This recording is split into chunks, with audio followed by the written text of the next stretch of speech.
Hello and welcome to Aditya humanity classes. आज हम class 12th के ज्योग्राफी बुक 1 के चैप्टर 5th प्राइमरी एक्टिविटी करने जा रहे हैं। ये वर्ल्ड ज्योग्राफी का चैप्टर है उसमें।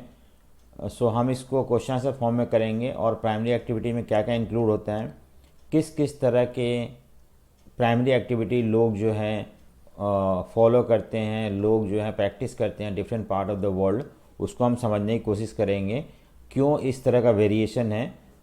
अगर आपने मेरे चैनल को सब्सक्राइब नहीं किया तो सब्सक्राइब कर ले, लाइक और शेयर करें and also press the bell icon so that you get the notification whenever any new videos are uploaded. So let us begin the chapter.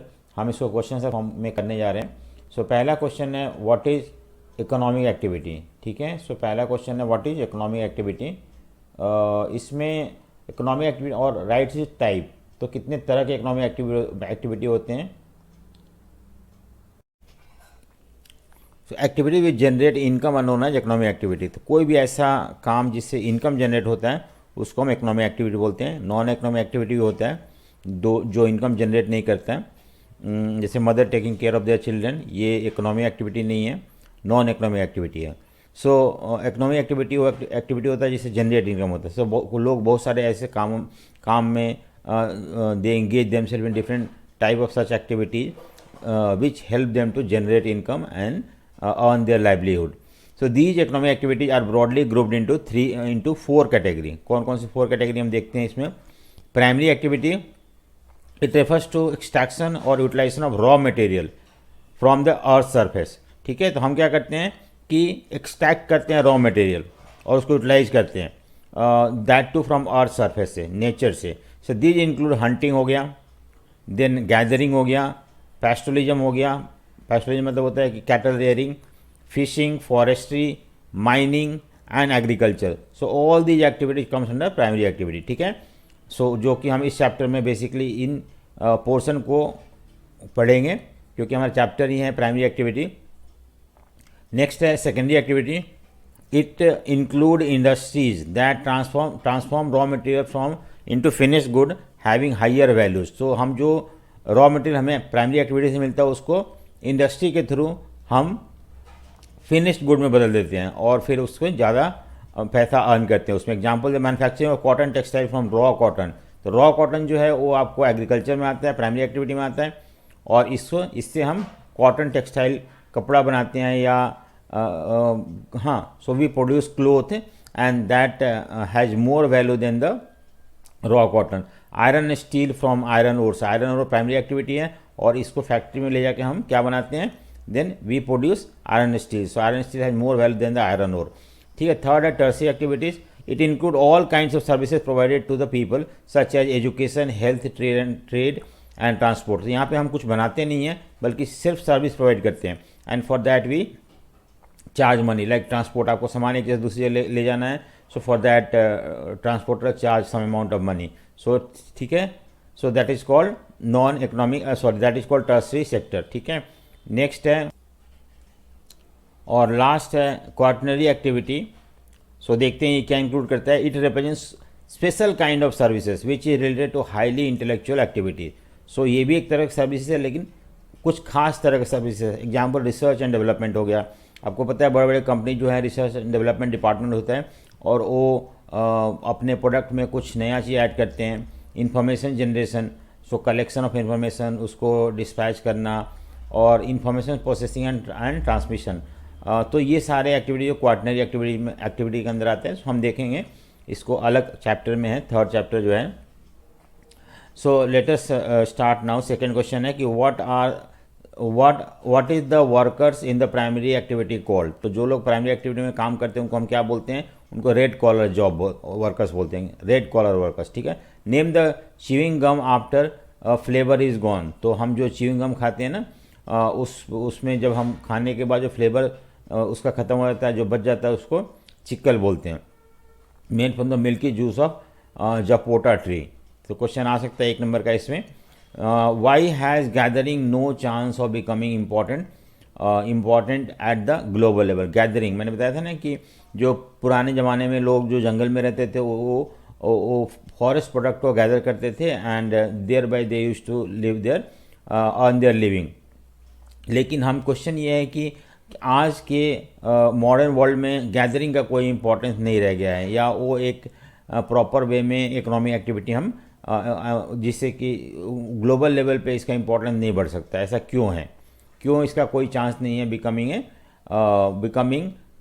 important at a global level? So product of gathering and activity cannot compete in the world market as a synthetic products are of better quality and available in the। तो पहला तो है कि synthetic product आ गए हैं जो कि अब बेटर क्वालिटी के होते हैं और लोग उसको खरीदना प्रेफर करते हैं, ना कि जो जंगलों से गैदर किया हुआ चीज़ को। और दूसरा है कि better quality and available in large quantity and are lower price. तो एक तो है कि सिंथेटिक प्रोडक्ट है जो कि मार्केट में अवेलेबल है, दूसरा है कि they are in a large quantity, ऐसा नहीं किसी कमी है, और तीसरा जो है वो सस्ते में मिलता है। So because of these three reason हम देखते हैं कि जो गैदरिंग प्रोडक्ट है, product of gathering can not become important today because people will prefer to buy synthetic product that are more durable, lower price and they are easily available in the market also। ठीक है, next question है name two activities on which the earliest human being depend upon. तो अपने जीने खाने के लिए, subsistence मतलब जीने खाने के लिए। तो animal which they haunted, hunting जो करते थे एनिमल को, एक ये हो गया, और दूसरा edible plants which they gather from the forest. तो एनिमल जो हंटिंग करते थे उससे भी they used to manage this subsistence, and edible plant जो ऐसे प्लांट जो गैदर करते थे उन लोग फॉरेस्ट से। The subsistence of people based upon hunting of animal and gathering of wild plants food and fishing without domestication of plant and animals. तो इसमें यहाँ पे लोग एनिमल्स पालते नहीं थे बल्कि हंटिंग करते थे जो भी मिलता था, और जो they never use to engage themselves in permanent agriculture, rather they use to move from place to place, and जहाँ भी जो भी उनको प्लांट प्रोडक्ट मिलते थे जो उनके जीने खाने के लिए अवेलेबल था उसको यूज़ करते थे। नेक्स्ट क्वेश्चन है what are the characteristic of hunters and food gatherers. Characteristic of hunters and food gatherers are, क्या क्या character? The activity is practice in region with harsh climate. तो सबसे पहला पॉइंट है हार्श क्लाइमेट, यानी कि जो क्लाइमेट सुटेबल नहीं है, बहुत ज़्यादा ठंड हो या बहुत ज़्यादा गर्मी हो, ऐसे क्लाइमेट में यहाँ पे लोग प्रैक्टिस करते हैं। कौन सा? Hunting and food gathering. ठीक है, people migrate frequently in search of food, और यहाँ पे लोग जो होता है मूव करते रहते हैं, they don't stay in one particular place, rather they keep on moving from place to place in search of food. Third है people live in the small group and have no private property. ये group में रहते हैं लोग 10, 15, 20 के group में, और इनके अपना कोई प्राइवेट प्रॉपर्टी नहीं होता है। They keep on moving from place to place, and जहाँ भी उनको हंटिंग या फूड गैदरिंग का ये मिलता था, स्कोप मिलता था, वहाँ रुकते थे, फिर again they move to other places. Simple implements were used for hunting, और हंटिंग के लिए ऐसा नहीं कि they use gun and all, rather तीर, धनुष, ये सब चीज़ से, स्पीयर से हंटिंग करते थे। Locally available materials are used for their clothing and shelter. So घर बनाने के लिए भी जो अवेलेबल था, लकड़ी हो गया, बैम्बू हो गया, वो सब यूज करते थे, even for clothing purpose also. The yield per person is very low and little और नो सरप्लस की प्रैक्टिस। तो यहाँ पे जो भी whatever they used to gather, so इसका यील्ड बहुत कम होता था। दूसरा जो था कि सरप्लस उनके पास नहीं होता था। So this is generally practised. ठीक है, सो इस तरह का एक्टिविटीज को हम बोलते हैं हंटर्स एंड फूड गैदरर्स। ठीक है, mention some of the regions of hunting and gathering in the world. तो कहाँ पे हंटिंग गैदरिंग प्रैक्टिस किया जाता है? सो ये है, एक तो they live in the harsh climate of polar area which include northern Canada, northern Eurasia and southern Chile. ठीक है, सो ये सब कंट्री है जहाँ पे हम देखते हैं कि हार्श क्लाइमेट, यहाँ पे बहुत कोल्ड क्लाइमेट होता है। तो इस एरिया में वहाँ लोग रहते हैं। जैसे कि अगर हम यहाँ देखें तो ये पार्ट जो है, ये पार्ट हो गया यहाँ पे, फिर नॉर्दर्न कनाडा ये पार्ट हो गया। ठीक है, और चाइले का पार्ट जो है ये इधर, यहाँ पे लोग प्रैक्टिस करते हैं इस तरह का एग्रीकल्चर को। ठीक है, उसके बाद they also live in tropical rain forest of low latitude zone such as the Amazon basin हो गया, एक तो ये हो गया, ट्रॉपिकल अफ्रीका हो गया, northern fringe of Australia and interior part of south east Asia. So ये पार्ट है बेसिकली, हम यहाँ पे देखते हैं कि इस पार्ट में रहते हैं उन लोग, हाँ ये पार्ट हो गया, ये पार्ट हो गया। So all these areas are generally occupied by these people and they follow hunting and gathering. ठीक है, सो नेक्स्ट हम मूव करते हैं, name some of the item collected by gatherers. तो गैदरर जो होते हैं किस तरह का आइटम कलेक्ट करते हैं, लीव्स हो गया, पत्ते हो गए, बार्क, मेडिसिनल प्लांट हो गया, and after simple processing sell the product to the market. तो थोड़ा बहुत उसको प्रोसेस करते हैं and finally they sell these product in the market and earn money. Name two types of animal rearing. किस तरह के एनिमल रेयरिंग, दो तरह कौन कौन से होते हैं, एक तो पैस्टोरल नोमैडिज्म और नोमैडिक हार्डिंग और कमर्शियल लाइव स्टॉक रेयरिंग। सो ये दो तरह के animal rearing I mean practice किया जाता है। एक तो पैस्टोरल नोमैडिज्म, नोमैडिज्म मतलब जो घूमने वाले लोग, और पैस्टोरलिज्म जो भेड़ बकरी पालते हैं। ठीक है, सो नोमैडिज्म, सो दो जो keep on moving from place to place with their herd और विद देयर लाइव स्टॉक और विद देयर एनिमल्स, कैटल के साथ, या इसको नोमैडिक हार्डिंग भी बोलते हैं। हार्डिंग मतलब भेड़ बकरी पालना, कैटल पालना। और एक होता है कमर्शियल, यहाँ पे भी लाइव स्टॉक, हम लोग वी रेयर ब्रीड एनिमल्स, और बट यहाँ पे हम ब्रीडिंग जो होता है वो कमर्शियल पर्पज़ के लिए, कमर्शियल मतलब मार्केट में बेचने के लिए। ठीक है, और यहाँ पे वो अपने सब्सिस्टेंस के लिए, जीने खाने के लिए करते हैं। सो ये हम देखें इनके बारे में डिटेल में देखना है हमें। What are the feature and characteristics of nomadic herding और पैस्टोरल नोमैडिज्म। तो नोमैडिक हार्डिंग मतलब दो people who used to rear cattle और they use to move from place to place. Nomadic मतलब घूमना और हार्डिंग मतलब rearing of cattle. Nomadic herding is a subsistence activity depending on animals. Animal के ऊपर depend करता है कंप्लीटली, जितना एनिमल है उसके ऊपर। The people depend on animal for food, clothing, shelter and transport. Animal को यूज़ करते हैं ट्रांसपोर्ट के लिए भी, क्लोथिंग, शेल्टर और ये सब चीज़ एनिमल्स के ऊपर डिपेंड होता है। People do not live in a settled life, they move from one place to another place, that is why they are called nomadic. There animal depend entirely upon the natural vegetation. तो यहाँ पे उन लोग they use to move from place to place, wherever they get natural vegetation, वहाँ पे वो hold करते हैं कुछ समय के लिए, और जब तक वहाँ पे ग्रासेस अवेलेबल होते हैं, फोडर अवेलेबल होता है, तब तक वहाँ रुकते हैं। देन जब वो खत्म हो जाता है तो they use to move to other places. तो these nomad migrate with the animal with change in the season, called transhuman. Transhuman मतलब क्या होता है, देखो यहाँ पे ट्रांसह्यूमन मतलब होता है ना कि जैसे पहाड़, ये माउंटेन हो गया। ठीक है, सो क्या करते हैं कि जब सर्दियों में they use to move to mountain पे चले जाते हैं, क्योंकि वहाँ पे जो बर्फ़ पिघलता है एंड ग्रासेस वगैरह आ जाते हैं। तो और विंटर में जब entire mountainous region is covered with snow, जब बर्फ़ से भर जाता है तो नीचे की तरफ आ जाते हैं। So this seasonal movement of people with their cattle is known as transhuman. ठीक है, the social status of person is measured by number of cattle he or she possesses. कितना कैटल है उसके ऊपर डिपेंड करता है कि उसका सोशल स्टेटस क्या होगा। आज जो है वेल्थ है, मनी है, वो लोगों का सोशल स्टेटस को शो करता है, लेकिन उस समय ऐसा नहीं था।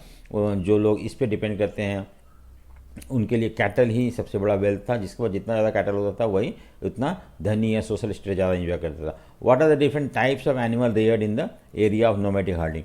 किस तरह के एनिमल वो रेयर करते हैं, what are different types of animal. Different types of animal reared in the area of nomadic herding क्या है, cattles are the most important livestock. ठीक है, कैटल में भी भेड़ बकरी हो सकते हैं। ये in Sahara and Asiatic desert ship, goat and camel are reared in the mountainous region of, ठीक है, region Tibet and Andes yak and llamas are reared, और in the Arctic and sub Arctic region reindeer are the most important animal. ठीक है, सो ये हमें समझ में आया कौन कौन से एनिमल ये लोग पालते हैं अलग अलग एरियाज में। ये मैप वर्ल्ड का शो कर रहा है कि कौन कौन से एरिया ऑफ सब्सिस्टेंस गैदरिंग था। देखो ये हो गया आपका कनाडा, नॉर्दर्न कनाडा हो गया, और उसके बाद हम देखते हैं यहाँ पे यूरेशिया हो गया। ठीक है, और सहारा डेजर्ट वगैरह इस पार्ट में एक्सट्रीम क्लाइमेट हो गया। यहाँ पे अमेजन बेसिन हो गया, यहाँ पे ये प्रैक्टिस करते हैं। फिर ये पार्ट भी है वर्ल्ड का जहाँ पे ये प्रैक्टिस किया जाता है। So these are. उसके बाद हम यहाँ पे ये देखते हैं कि जो लोग होते हैं ये जो कैटल रेयरिंग करते हैं। ठीक है, and these people keep moving from place to place along with their cattle. Cattle मतलब ये उनका कैटल है, इसके ऊपर डिपेंड करता है उनका सारा चीज़। और एक ये यहाँ पे है कि देखो यहाँ पे क्या है कि nomad taking their sheeps up to the mountain at the onset of summer, summer हो गया तो इन लोग ऊपर की तरफ जा रहे हैं। क्यों पहाड़ों पे जा रहे हैं? क्योंकि पहाड़ों पे बर्फ़ जो पिघल जाता है और ग्रासेस निकल आते हैं। सो उस समय उनके एनिमल्स के लिए, उनके लिए प्लेंटी ऑफ ग्रासेस मिलते हैं, तो दे यूज टू मूव। और जब विंटर में पहाड़ों पे बर्फ़ पूरा कवर होता है तो ये नीचे की तरफ आ जाते हैं। और इसी seasonal movement of nomadic people along with their cattle up to the forest and then again come back to plain is called transhuman। क्या बोलते हैं इसको? ट्रांस। ठीक है, सो ये हमें समझ में आया। नेक्स्ट हम मूव करते हैं। What are the feature of three broad areas associated with the pastoral nomadism in the world? So जो pastoral nomadism आपको बताया मैंने क्या होता है, तो कौन से थ्री एरियाज हैं जहाँ पे कि ये प्रैक्टिस किया जाता है। तो pastoral nomadism people live in the area of grassland, जहाँ पे ग्रासेस ज़्यादा होते हैं। They live in the area which are either too hot और टू कोल्ड, यानी कि एक्सट्रीम क्लाइमेट होता है। ठीक, इन एरिया में generally they live. The largest core region, they live in the three broad regions. So the largest core region extend from the Sahara Desert in Africa to Mongolia and central China। ठीक है, so this region includes Sahara Desert, Arabian Desert और savannas of Africa, Asian mountain plateaus region। It is hot and dry region। ठीक है, so ये region होगा tundra region of Eurasia, it is cold and dry region। ये दूसरा area है जहाँ पे कि जनरली पैस्टोलिज्म प्रैक्टिस किया जाता है। South west Africa, island of Madagascar. So यहाँ पे टेम्परेट रीजन है। ठीक है, सो ये तीन एरिया है जहाँ पे कि मेनली हम we see that the people practice. So write some of the migrating nomads. India में कौन कौन से नोमेडिक? एक तो गुज्जर है, बकरवाल है, गडीज एंड भूटिया। ये चार तरह के नोमेडिक पीपल हैं जो कि specially northern part of India में they are found. So what is transhuman, ये मैंने आपको बता रखा है क्या होता है। नेक्स्ट है हमारा why is the number of areas pastoral nomadism have been decreasing. क्यों पैस्टोरल नोमैडिज्म का जो एरिया है पहले के मुकाबले कम हो रहा है। ठीक है, सो ये हम देखते हैं यहाँ पे क्या कारण है कम होने का। सो इम्पोजिशन ऑफ पॉलिटिकल बाउंड्रीज, तो पहले बाउंड्रीज नहीं हुआ करते थे, आज अलग अलग कंट्री बन गए, उनका अपना पॉलिटिकल बाउंड्री है और ये लोग फ्रीली मूव नहीं कर सकते हैं। So now they can not move freely in their region due to formation of different countries. दूसरा जो है कि new settlement plans by different countries, हर कंट्री का अपना सेटलमेंट प्लान है। और जहाँ पे जैसे कि जो एरिया पहले था जहाँ पे ये नोमैडिक पैस्टोरलिज्म रहते थे, उन एरिया में अब घर वगैरह बन गए हैं, वहाँ पे डैम बना दिए गए हैं, कैनाल सिस्टम डेवलप किया गया है, तो इसलिए भी इनका जो एरिया है वो धीरे धीरे कम हो रहा है। And that is the reason why उनका नंबर जो है वो डिक्रीज हो रहा है। ठीक है, what are the main feature of commercial live stock rearing.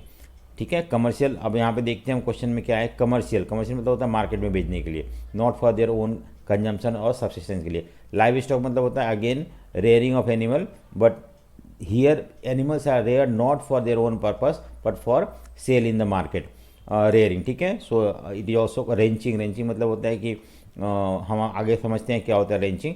So it is a capital intensive मतलब पैसा लगता है इसके अंदर। कैपिटल इंटेंसिव, जैसे कि आपको फैक्ट्री खोलना है तो we need lot of money.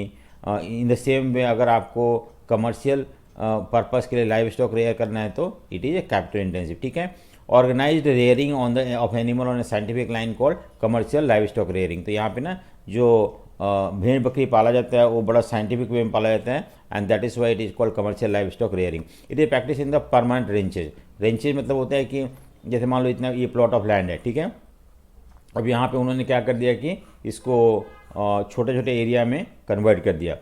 अब इसमें और ग्रासेस वगैरह ग्रो होते हैं। यहाँ पे मान लो कि उन्होंने यहाँ पे पहले एक एक रेंचेज में करीब 1 लाख शिप्स या लाइव स्टॉक रखा जाता है। अब यहाँ पे रह रहे, उसके बाद उन्होंने क्या किया, जहाँ का ग्रास एक आफ्टर 1 वीक यहाँ के ग्रासेस खत्म होते हैं, they are move to other, फिर यहाँ पे 1 वीक रहते हैं, फिर finally they move to other. इस तरह से ये keep on moving from one ranches to another ranches. One packet to another one, और जब मान लो कि यहाँ पे पहुँचे तो आफ्टर 1 मंथ यहाँ पे ग्रासेस ग्रो हो जाते हैं। सो इस तरह से दे यूज टू मैनेज एवरीथिंग। ठीक है, सो हमने देखा किस तरह से रेंचेज होते हैं और किस तरह से चीज़ों को मैनेज किया जाता है यहाँ पे। नेक्स्ट है कि they the rearing of animal is being undertaken scientifically. तो ऐसे नहीं कि naturally they rear it, but scientific methods are applied to rear the animal. Fodder crops and grasses are cultivated to feed animals. मैंने बताया ना कि अभी उन लोग रेंचेज बनाते हैं, रेंचेज को अलग अलग पार्ट में बांट देते हैं और उस तरह से एनिमल्स मूव करते थे एक रेंचेज से दूसरे रेंचेज जब ग्रासेस खत्म हो जाते तो। और by the time again back first ranches में आते हैं तब तक वहाँ पे ग्रासेस उग जाते हैं।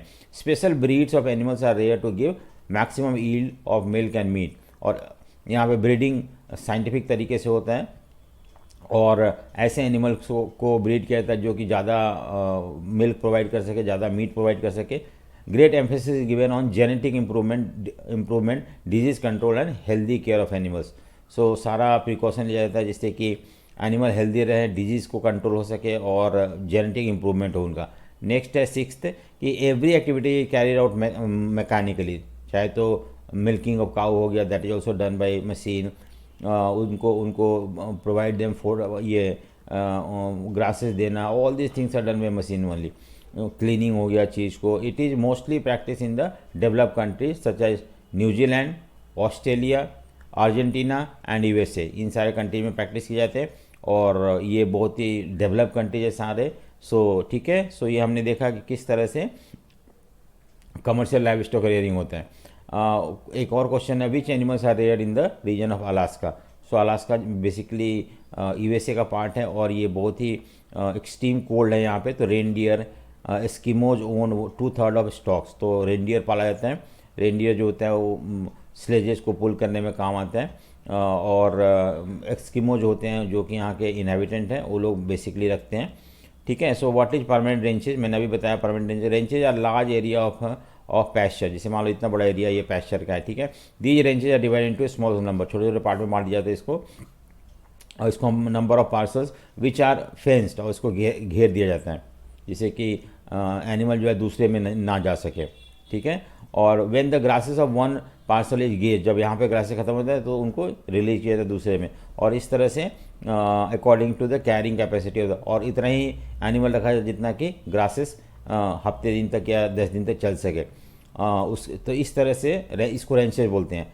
अब नेक्स्ट टॉपिक है agriculture. What do you understand by the agriculture system. So different type of agriculture practised under different physical and socio economic conditions are agricultural system. So अलग अलग तरह के एग्रीकल्चर प्रैक्टिस किए जाते हैं depending upon economic and social condition as well as geographical condition also. So that is this system is called agriculture system. Next है right the basis of which agriculture system is classified. तो एक method of farming हो गया, type of crop grown हो गया, और type of live stock kept. Live stock में animal जो रखा जाता है उसके बेसिस पे होता है। किस तरह का तरीका अपनाते हो आप और कौन कौन से तरह के क्रॉप ग्रो करे जाते हैं। सो differentiate between subsistence agriculture and commercial. मैंने बताया सबसिस्टेंस मतलब अपने जीने खाने के लिए होता है और कमर्शियल में मार्केट में बेचने के लिए होता है। Products are consumed by the farmer family only, जो मार्केट में बेचा जाता है। फार्म साइज स्मॉल होते हैं, यहाँ पे बड़े बड़े साइज होते हैं फार्म के। ईल्ड जो होता है पर एकड़ बहुत हाई होता है और यहाँ पे ईल्ड पर एकड़ बहुत लो होता है। ठीक है, so large number of labours are used subsistence में, यहाँ पे मशीन वगैरह यूज होते हैं। फार्मिंग इज वेरी ट्रेडिशनल, पुराना मेथड अप्लाई किया जाता है और यहाँ पे साइंटिफिक मेथड अप्लाई किया जाता है चीज़ों को ग्रो करने के लिए। It is mainly practice in the developing countries, जो आपका सबसिस्टेंस एग्रीकल्चर होता है, लेकिन ये डेवलप कंट्री में होता है। Specialisation of crop is not possible, यहाँ पे हर तरह के क्रॉप उगाया जाता है, कोई स्पेशलाइजेशन होता है। यहाँ पे जो क्रॉप जो होता है वो स्पेशलाइज्ड होता है, एक ही तरह के क्रॉप उगाया जाता है जो कि मार्केट में जिसका डिमांड हो। Next what are 2 types of subsistence agriculture. एक तो प्रिमिटिव सबसिस्टेंस होता है और एक शिफ्टिंग सबसिस्टेंस होता है। तो शिफ्टिंग सबसिस्टेंस क्या होता है और प्रिमिटिव हम देखते हैं इसके बारे में। What are the feature of primitive subsistence और शिफ्टिंग एग्रीकल्चर। ठीक है, आपको पता है इसके बारे में हमने पढ़ रखा है। The most primitive form agriculture it is mainly practice in the tribes in tropical forest of Africa, Asia and Central Asia. So shifting cultivation mainly practice किया जाता है ट्रॉपिकल फॉरेस्ट में, अफ्रीका में, एशिया में और सेंट्रल अमेरिका में। Natural vegetation are cut and burn to make, तो हम क्या करते हैं, एक प्लॉट जंगलों में एक प्लॉट लेते हैं, उसमें जितने भी सारे पेड़ वगैरह होते हैं उसको हम काट देते हैं और काट के जला देते हैं। इसमें जलाने के बाद क्योंकि वो जो एसेस होते हैं they are mix up in the soil, and उसके बाद उसको ग्रो करते हैं 3 to 4 year, and finally they move to, जब यहाँ का सॉइल फर्टिलिटी कम हो जाता है तो वो दूसरी तरफ मूव कर जाते हैं। फील्ड जो होते हैं छोटे होते हैं और सिंपल टूल्स यूज़ किया जाता है इसके अंदर। आफ्टर फ्यू ईयर्स, ठीक है, वो दूसरी तरफ चलते हैं और इस तरह से रिपीट करते हैं। Farmers return to the earlier field after 5 to 6 years, फिर से दोबारा से after 6 years they again come back to the same first time जो एरिया को क्लियर किया था वहाँ पे, और फिर वही प्रैक्टिस करते हैं वहाँ पे। So it is also known as slash and burn agriculture, और जूम इन इंडिया बोलते हैं इसको, जूमिंग कल्टिवेशन बोलते हैं। It is prevalent in tropical regions and known as different names. So jhuming जो होता है वो north eastern state of India में बोलते हैं, मिल्पा इसे सेंट्रल अमेरिका में बोलते हैं, और मैक्सिको में बोलते हैं मिल्पा, ठीक है, और लडांग जो बोलते हैं इंडोनेशिया और मलेशिया में। सो इसको अब लर्न करना है, 1 नंबर का क्वेश्चन आ सकता है, मल्टीपल चॉइस क्वेश्चन आ सकता है। ठीक है, नेक्स्ट क्वेश्चन मूव करते हैं। Right the feature of intensive subsistence. Intensive, देखो यहाँ पे भी लोग अपने लिए उगाते हैं, सब्सिस्टेंस मतलब अपने जीने खाने के लिए, लेकिन इंटेंसिव होता है। इंटेंसिव मतलब क्या होता है कि जैसे मान लो कि due to increase in population land जो है लिमिटेड है, हाँ, so every family has their own land and they try to extract more and more from this plot of land only.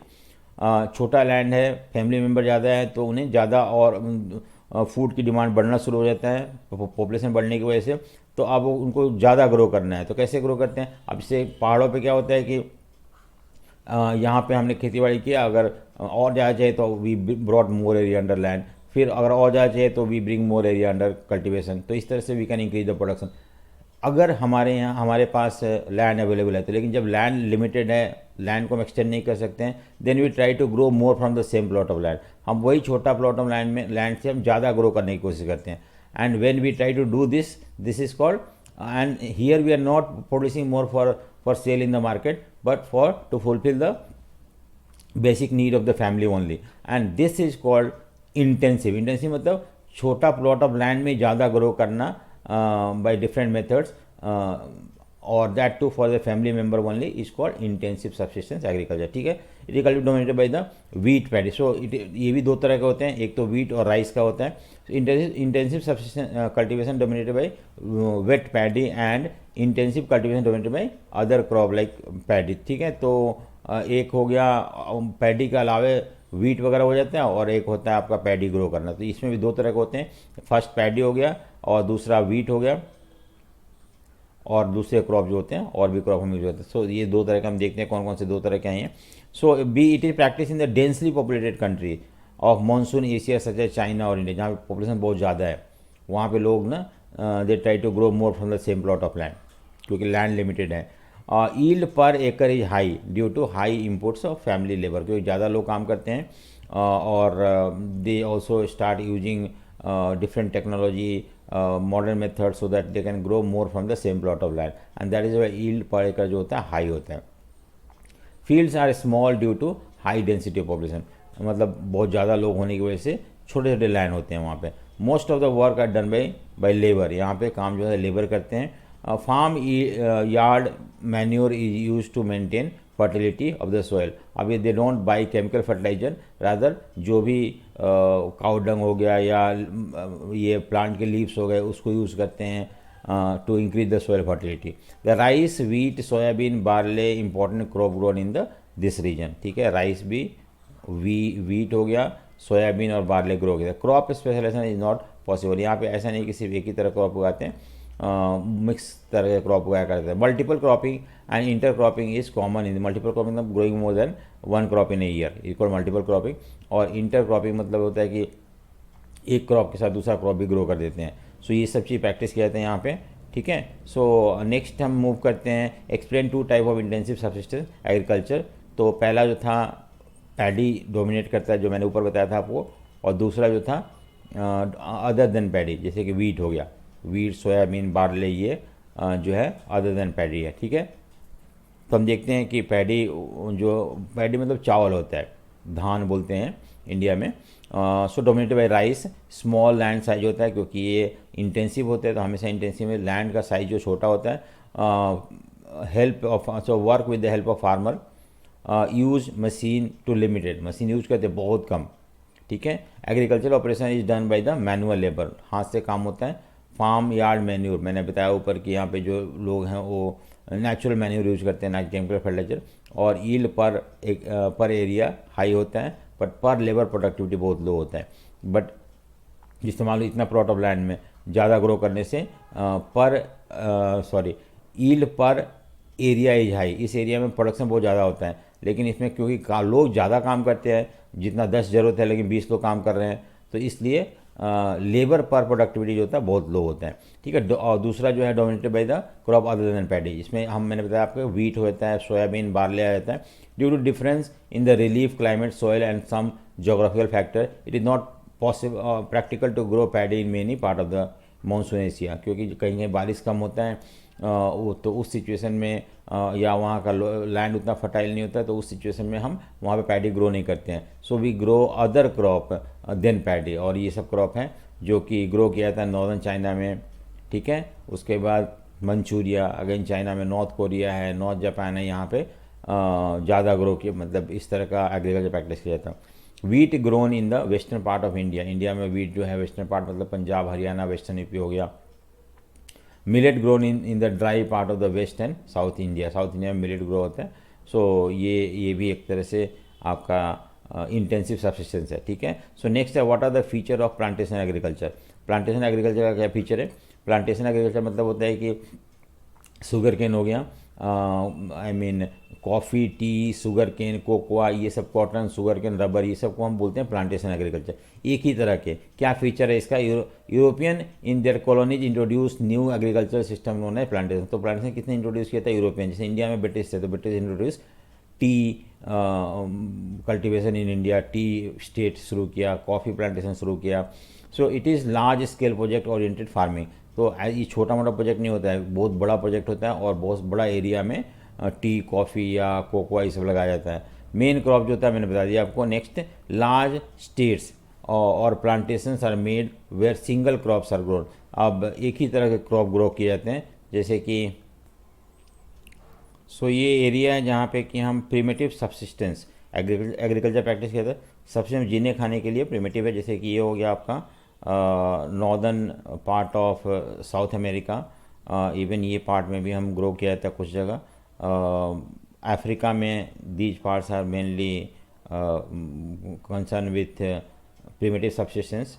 यहाँ पे मंचूरिया वगैरह में हो गया आपका, इंडोनेशिया का कुछ पार्ट हो गया, न्यूजीलैंड वगैरह में भी प्रैक्टिस किया जाता है, ठीक है। और दूसरा जो है आपका एरिया ऑफ इंटेंसिव सब्सिस्टेंस, जैसे इंडिया हो गया, यहाँ पे राइस वगैरह ग्रो किया जाता है। इवन ये पार्ट हो गया चाइना का।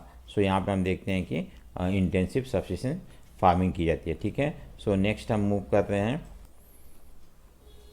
Capital investment is huge due to construction of factories on the field. ये भी एक पैसा लगता है बहुत ज़्यादा इसमें, क्योंकि हमें फैक्ट्री कंस्ट्रक्ट करना पड़ता है। Cultivation is done by scientific methods, ठीक है। यहाँ पे साइंटिफिक मेथड यूज़ करते हैं। Skilled managers and technical staffs are employed. Normal लोग नहीं काम करते हैं, अनस्किल्ड लोग नहीं करते हैं, क्योंकि ये कमर्शियल बेसिस पे होता है। Plantations are linked with the market through good transportation. Transportation system भी डेवलप करना पड़ता है, क्योंकि जहाँ पे ये प्लांटेशन हो रहा है वहाँ से मार्केट तक पहुँचाने के लिए प्लांटेशन ये ट्रांसपोर्टेशन। क्रॉप्स आर एक्सपोर्टेड, और जो भी क्रॉप प्रोड्यूस होता है जनरली एक्सपोर्ट किया जाता है। नेक्स्ट है which important plantation crops are introduce by European in the different countries. तो यूरोपियन मतलब ब्रिटिश जब इंडिया में आए थे तो उन्होंने अलग अलग तरह के क्रॉप इंट्रोड्यूस किया था।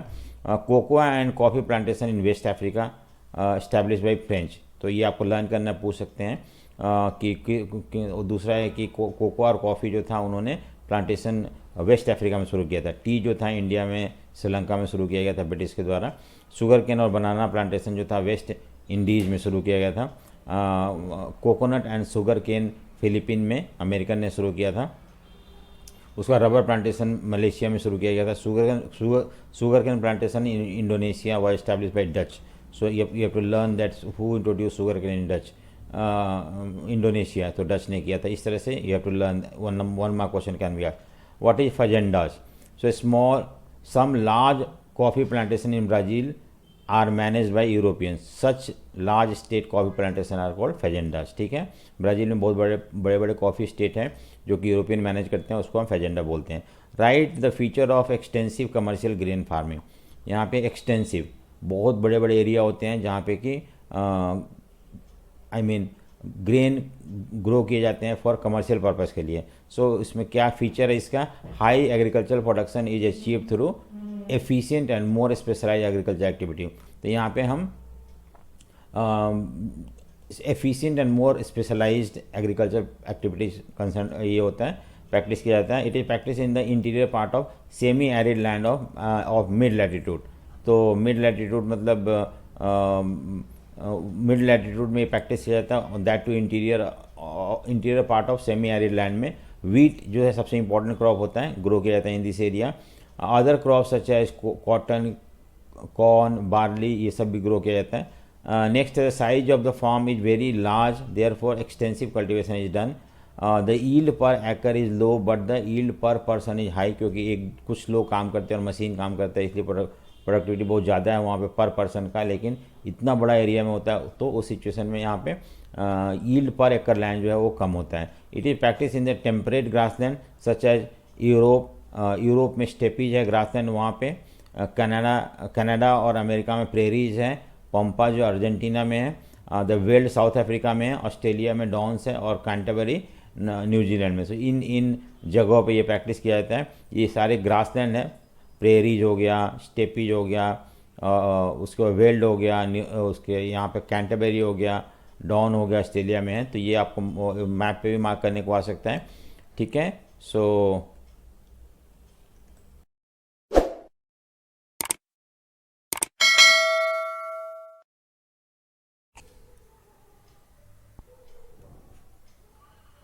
नेक्स्ट क्वेश्चन है what is dairy farming. So हम देखते हैं इसमें डेयरिंग फार्मिंग क्या है और व्हाट आर इट्स फीचर, इसके फीचर बताना है हमें। It is a type of agriculture in which major emphasis is given और is on breeding and rearing of milch cattle. Milch cattle मतलब होता है कि जो दैट प्रोवाइड मिल्क, ऐसे कैटल को रेयर करना और ब्रीड करना, इसको बोलते हैं हम डेयरी फार्मिंग। ठीक है, नेक्स्ट है इसके मेन फीचर क्या क्या हैं। सो it is highly capital intensive. Capital intensive मतलब होता है कि यहाँ पे मशीन ज़्यादा यूज होता है, that is called capital intensive. Large investments are made on animal seeds, storage facilities for fodder, feeding and milching machine. ठीक है, तो इसमें क्या करते हैं वो लोग, बहुत पैसा लगता है एनिमल शेड बनाने में, स्टोरेज फैसिलिटी के लिए और उनके एनिमल्स के खाने के लिए चारा वगैरह, फीडिंग एंड मिल्चिंग मशीन, और इसके लिए मशीन प्रॉपर चाहिए जिससे दूध निकाला जा सके, क्योंकि बहुत ज़्यादा दूध निकाला जाता है तो उसमें it is not possible to I mean human labour इसमें उतना ज़्यादा फायदेमंद नहीं होता है। नेक्स्ट है special emphasis is laid on cattle rearing, breeding, health care and veterinary services. तो यहाँ पे इसको और ज़्यादा more importance is given to cattle rearing, पालना, उनको ब्रीड करना, अच्छे क्वालिटी के कैटल को ब्रीड करना, हेल्थ केयर उनका ध्यान देना, एंड देन वेटनरी सर्विसेज में तो डॉक्टर वगैरह जो एनिमल्स के डॉक्टर होते हैं वो सारे चीज़ ये भी मतलब यूज़ होता है इसके अंदर। Labour, it is also highly labour intensive. So no doubt सिर्फ कैपिटली मशीनरी यूज नहीं होता है, बल्कि लेबर भी बहुत ज़्यादा यूज होता है इसके अंदर। At it involves pain taking care of feeding and milching. तो फीडिंग और दूध निकालने के लिए इसमें बहुत ज़्यादा केयर लेना पड़ता है, इसलिए there is no off season during the year. So important है, क्वेश्चन आता है इसके ऊपर, कौन सा ऐसा एग्रीकल्चर है जहाँ पे कि ऑफ सीजन नहीं होता है। सो वो है डेयरी फार्मिंग में ऑफ सीजन नहीं होता है, क्योंकि इसमें throughout the year one has to engage themself, then only they can manage it. Market, और नेक्स्ट पॉइंट है कि मार्केट से रिलेटेड है। It is practice mainly near urban and industrial sector, urban centre, क्योंकि यहाँ पे easily milk जो है that could be sold in the market. Dairy farming development depends on transportation.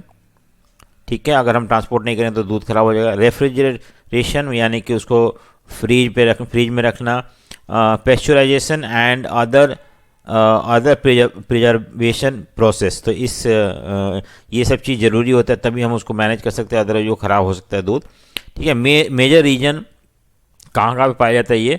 सो अगर हम इसको देखें, डेयरी प्रोडक्ट का एरिया ऑफ डेयरी फार्मिंग कहाँ कहाँ पे होता है, ये देखो यहाँ पे ये है आपका नॉर्थ अमेरिका में, इस ये पार्ट में डेयरी फार्मिंग होता है। देन अगेन हम ऑस्ट्रेलिया में देखते हैं, यहाँ पे डेयरी फार्मिंग होता है। और फिर यूरोप में, नॉर्दर्न पार्ट ऑफ यूरोप हम देखते हैं। सो ये 3 मेन एरिया है जहाँ पे डेयरी फार्मिंग प्रैक्टिस किया जाता है, ठीक है। So the largest of north west Europe, जो अभी मैंने दिखाया आपको नॉर्थ वेस्ट यूरोप में, और कनाडा में भी इसको dairy farming is practised on a large scale. And then third is south east Australia, हाँ, न्यूजीलैंड एंड तस्मानिया, ये सारी इंपॉर्टेंट जगह है जहाँ पे कि डेयरी फार्मिंग प्रैक्टिस किया जाता है। नेक्स्ट है why dairy farming practice mainly near the urban and industrial centre, क्यों अर्बन और इंडस्ट्रियल सेक्टर के आसपास ही सेंटर के आसपास ही डेयरी फार्मिंग जो है प्रैक्टिस किया जाता है। Fresh milk and dairy and daily dairy products produce in the dairy farming are easily sold in the neighbourhood urban market, क्योंकि वहाँ पर आसानी से जो whatever that is produce by the dairy farming is could be easily sold there. Dairy products are perishable, मतलब जो जल्दी खराब हो जाता है, दूध वगैरह commodity, and therefore they had to be sold at the early, जितना जल्दी हो उतना जल्दी उसे बेचना जरूरी है। So urban centres are large market for the dairy product, ठीक है। सो समझ में आ गया ये क्वेश्चन। नेक्स्ट है mention the factor for which development of dairy farming depend, dairy farming किस किस फैक्टर पर डिपेंड करता है। एक तो ट्रांसपोर्टेशन बहुत ज़रूरी है, अगर हम जो भी गुड्स प्रोड्यूस होते हैं अगर उसको ईजिली जल्दी से ट्रांसपोर्ट नहीं कर सकते हैं मार्केट में, तो देयर चांसेस कि वो ख़राब हो जाए। उसके बाद रेफ्रिजरेशन, मतलब क्या होता है कि उसको pasteurisation process and other preservative process increase the duration of storage of various dairy product, तो ये भी चीज़ ज़रूरी है कि उसको फ्रिज में रखना, उसके बाद pasteurisation and then preservation process भी ज़रूरी है, जिसके बेसिस पे हम डेयरी प्रोडक्ट को बहुत ज़्यादा समय तक प्रिजर्व करके रख सकते हैं, ठीक है। नेक्स्ट है right the feature of Mediterranean agriculture. अभी एक अलग एग्रीकल्चर है मेडिटेरेनियन सी के आसपास, I mean on both the north and southern part of Mediterranean sea भी हम देखते हैं कि इस तरह का एग्रीकल्चर प्रैक्टिस किया जाता है, ठीक है।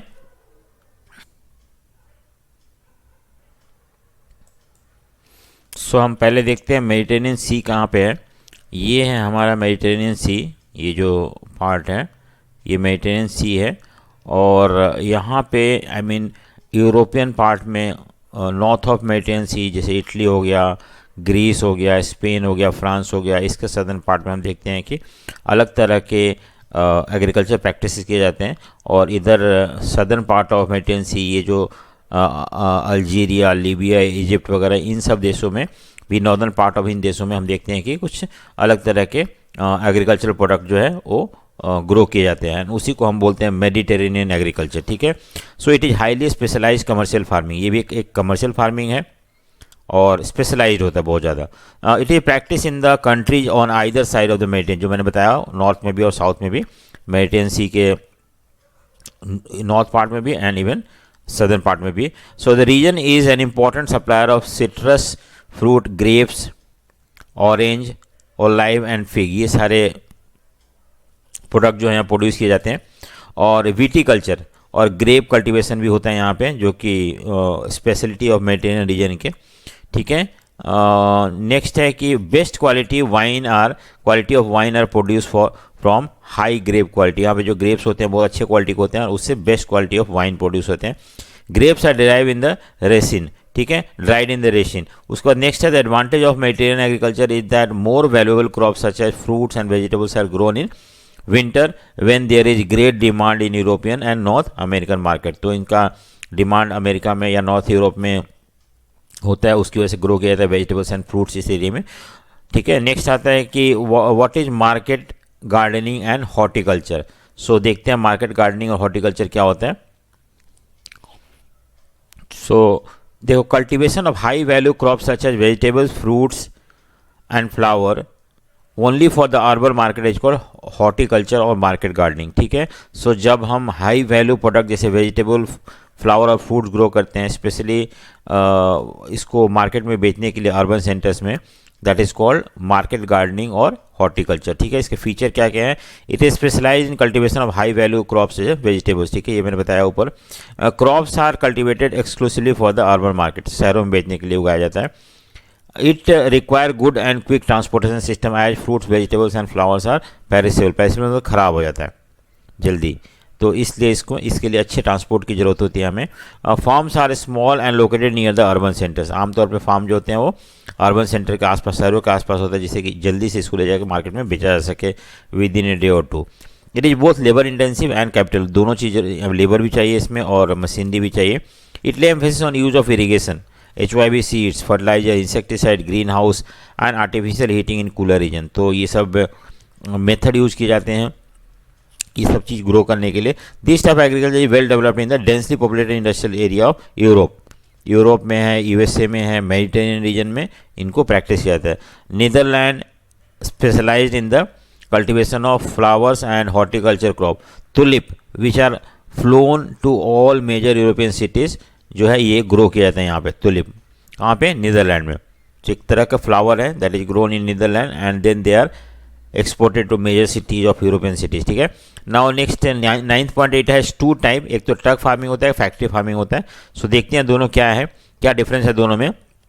Truck farming the region where farmers specialise in vegetables only, the farmers is known as this farming is known as truck farming. क्यों बोलते हैं? The distance of truck farms from the market is governed by the distance that a truck can cover overnight, hence name truck farming। देखो यहाँ पे क्या होता है कि शहर होता है, सिटी है या बड़े बड़े सिटी है और इसी आसपास यहाँ पे ग्रो किया जाता है फ्लावर वेजिटेबल्स, और ओवरनाइट इसको हम पहुँचा सकते हैं ईजिली शहरों में, and that is what is called truck farming.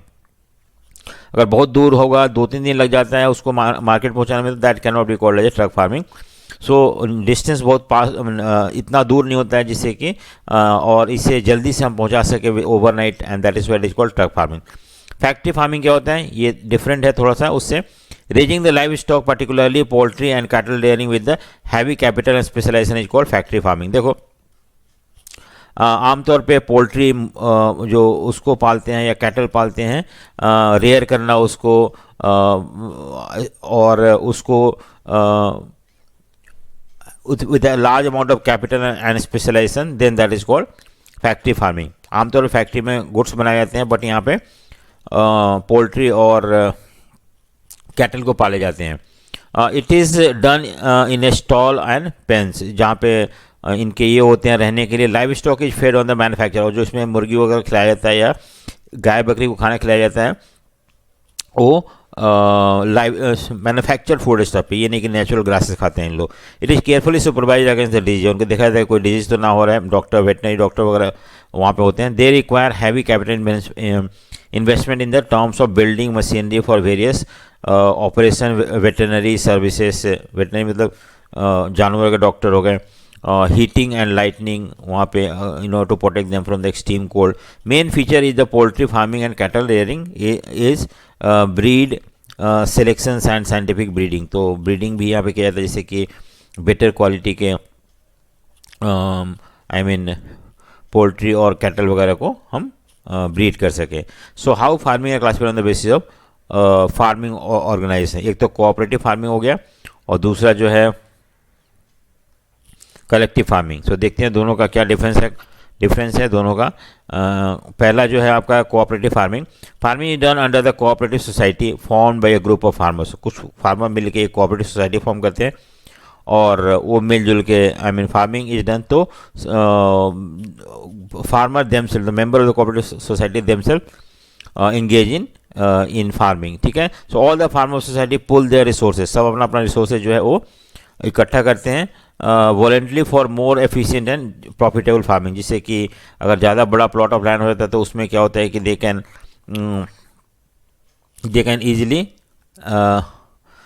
Easily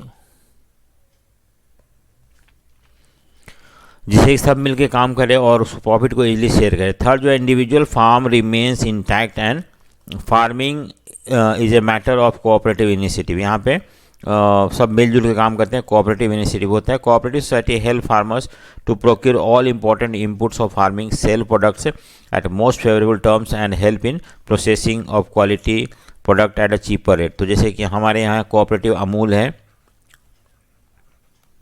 ये कोऑपरेटिव है जिससे कि बहुत सारे फार्मर जुड़े हुए हैं, and then whatever that is produce और profit is earn is share among all the member of the cooperative. ठीक है, so cooperative is successful in many west European countries. Denmark, देखो इंपॉर्टेंट है ये, 1 mark का question आ सकता है कि डेनमार्क ऐसा कंट्री है जहाँ पे कि मोस्ट सक्सेसफुल, हर फार्मर जो है कोऑपरेटिव से जुड़े हुए हैं डेनमार्क में। ठीक है, so in Denmark the movement has been so successful that practically every farmer is the member of cooperative. ठीक है, सो याद रखना इसको। नेक्स्ट है कलेक्टिव फार्मिंग, इसको कोलखाज बोलते हैं, जो कि रसिया में प्रैक्टिस होते थे पहले। So farming based upon the social ownership, तो जो भी लैंड वगैरह है ना वो सारे पूरा सोसाइटी का है, does not belong to individual. वहाँ पहले वाले में क्या था कि हर इंडिविजुअल का लैंड है, लेकिन वो लोग अपने मर्जी से अपने लैंड को pool to, they use to pool the land together so that they could reap the benefit of modern farming. लेकिन यहाँ पे क्या होता है कि the entire land belong to society, social ownership है, प्राइवेट नहीं है। ठीक है, और means production and collective labour, और इसमें सबको मिलकर सब कोई काम करता है यहाँ पे। It was introduce in erstwhile, मतलब सोवियत यूनियन जो था, यूएसएसआर पहले वाला यूएसएसआर, अब ये यूएसएसआर डिसइंटीग्रेट हो गया 1991 में, और अब सिर्फ रशिया रह गया है। तो यहाँ पे पहले प्रैक्टिस किया जाता था ये। It was also known as kolkhoz in Soviet Union. The farmer pool in all their resources like land, live stock, labour वगैरह इकट्ठा करते हैं, एंड देन फाइनली कल्टिवेट करते हैं। Yearly target are set up by the government कि आपको सब मिलकर काम करना है, अपना अपना रिसोर्सेज देना है, एंड इतना प्रोड्यूस करना है। The produce is also sold to the state, और सारे जो भी प्रोड्यूस होता है वो स्टेट खरीद लेता है एट द फिक्स प्राइस, तो प्राइस जो पहले से फिक्स रखते हैं। Member are paid according to the nature of work, जो भी जैसा काम करता है उस हिसाब से उसको पे मिलता है। ठीक है, सो कोऑपरेटिव फार्मिंग और कलेक्टिव फार्मिंग जो मैंने अभी बताया वही नीचे लिखा हुआ है। नेक्स्ट आता है हमारा एक्सप्लेन 2 टाइप ऑफ माइनिंग। कौन से 2 तरह के माइनिंग होते हैं, एक तो सरफेस माइनिंग होता है, इंपॉर्टेंट है क्वेश्चन, और दूसरा अंडरग्राउंड माइनिंग होता है। ठीक है, सो सरफेस और अंडरग्राउंड माइनिंग देखते हैं। सरफेस माइनिंग क्या है? It is also known as open cast mining. Surface mining को हम ओपन कास्ट माइनिंग बोलते हैं। Mining is of minerals lying close to surface is called surface mining. जैसे मान लो कि ये है, तो हम सरफेस के नीचे जो भी माइनिंग वगैरह है उसको निकालने को हम बोलते हैं, आई मीन सरफेस माइनिंग बोलते हैं, that is very near to surface. It is the easiest type of mining. I mean cost are low, यहाँ पे इतना ज़्यादा पैसा नहीं लगता है, due to less expensive on the safety.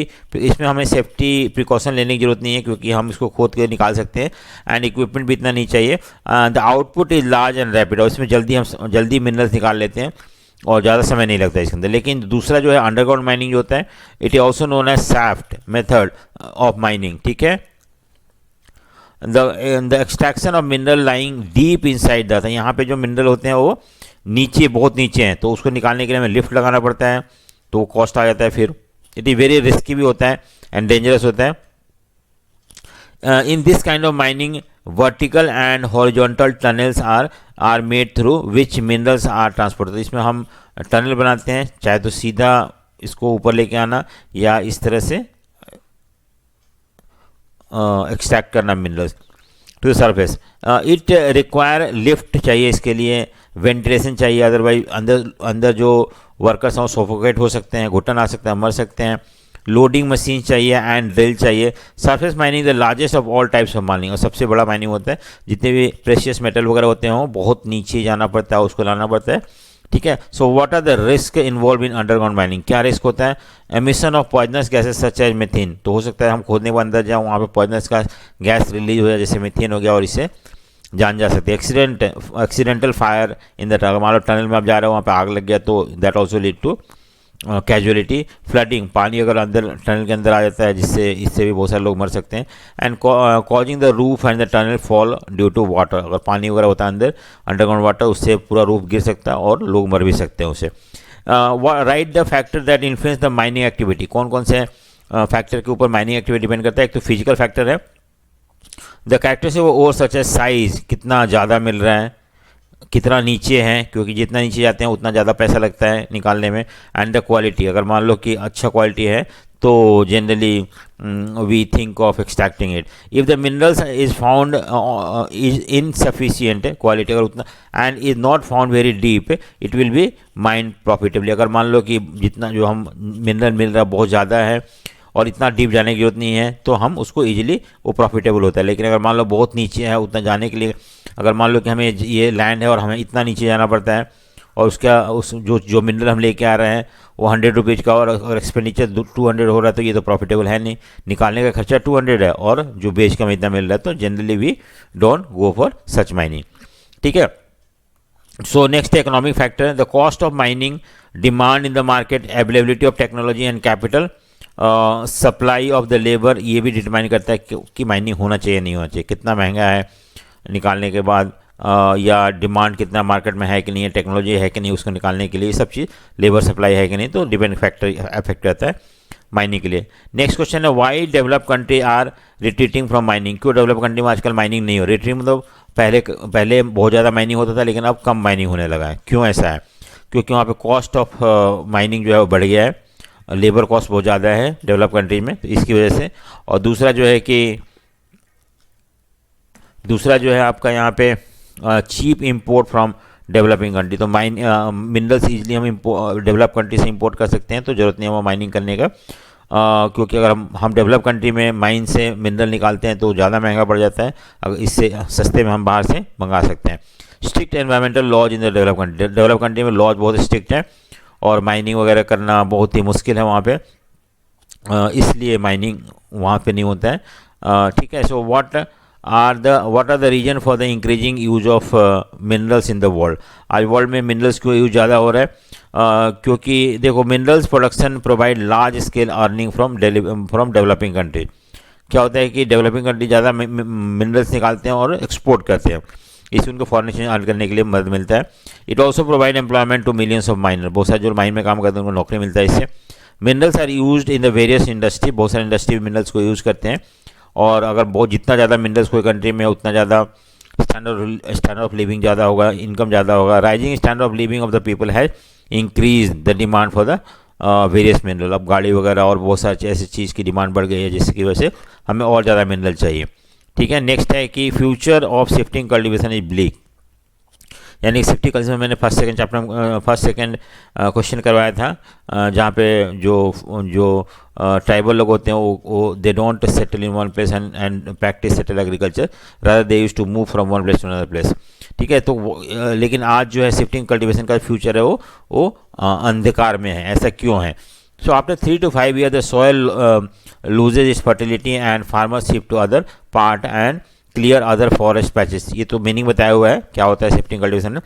If it is continued then the forest area will decrease. अगर मतलब ऐसे शिफ्टिंग कल्टिवेशन में प्रैक्टिस करते रहे तो फॉरेस्ट एरिया धीरे धीरे खत्म होने लगे।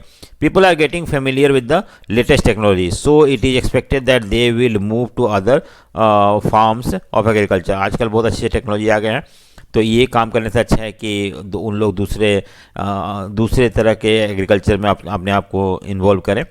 डिफॉरेस्टेशन होता है, अगर इस तरह से हम शिफ्टिंग कल्टिवेशन करें तो सॉइल इरोजन होता है, सो मिट्टी जो upper most layer of soil जो होता है वो बह के निकल जाता है। लो प्रोडक्टिविटी है इसके अंदर, और एनवायरनमेंट भी डिग्रेड हो रहता है। बिकॉज ऑफ दिस रीजन हम देखते हैं कि शिफ्टिंग कल्टिवेशन फ्यूचर में इसका कोई ज़्यादा अपॉर्चुनिटी चांसेस नहीं है। So why market gardening practice near urban area? इसलिए क्योंकि वहाँ पे कंज्यूमर होते हैं जो कि इन सारे हाई वैल्यू प्रोडक्ट को खरीद सकते हैं। वहाँ पे लोगों का इनकम ज़्यादा होता है शहरों में।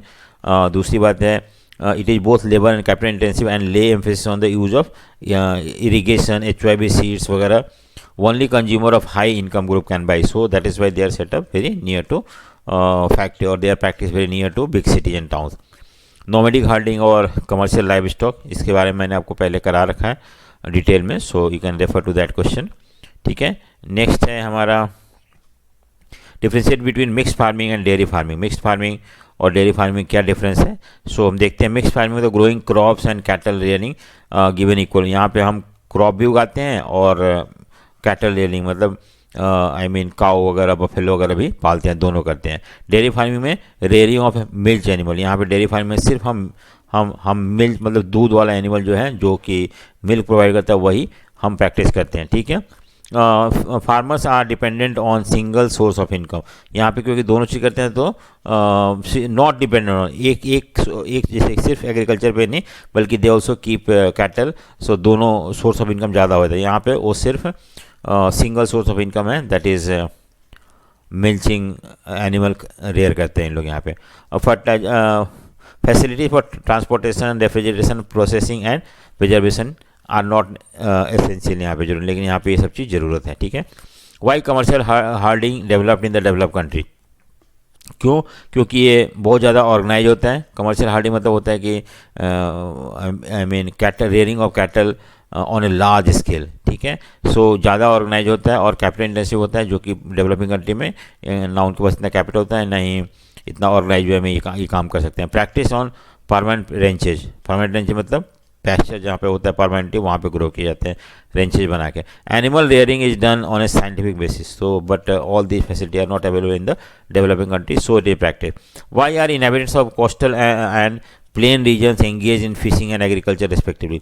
तो जो लोग कोस्टल रीजन के आसपास रहते हैं, समुद्र के पास, उन लोग फिशिंग प्रैक्टिस करते हैं, और प्लेन पे जो लोग रहते हैं वो एग्रीकल्चर प्रैक्टिस करते हैं। ऐसा क्यों है? What are the physical and social factors which affect the types of primitive activity in different regions? So, in inhabitants of coastal area engage in fishing due to easy access as they live near the coastal where fishing can lead to livelihood. क्योंकि वहाँ पे fish available होते हैं, coastal region में ये लोग रहते हैं, तो इसलिए उस पर they can earn their livelihood through fishing, so they depend upon fishing only. Plain area में हम देखते हैं एग्रीकल्चर प्रैक्टिस किया जाता है, क्योंकि यहाँ पे जो लैंड फर्टाइल होता है। Physical and social factor affecting primary activity, climate के ऊपर डिपेंड करता है क्या प्रैक्टिस करें। नेचुरल वेजिटेशन, वहाँ पे कौन सा वेजिटेशन और क्लाइमेट सपोर्ट करता है, पहाड़ है या प्लेन है, उसके ऊपर डिपेंड करता है।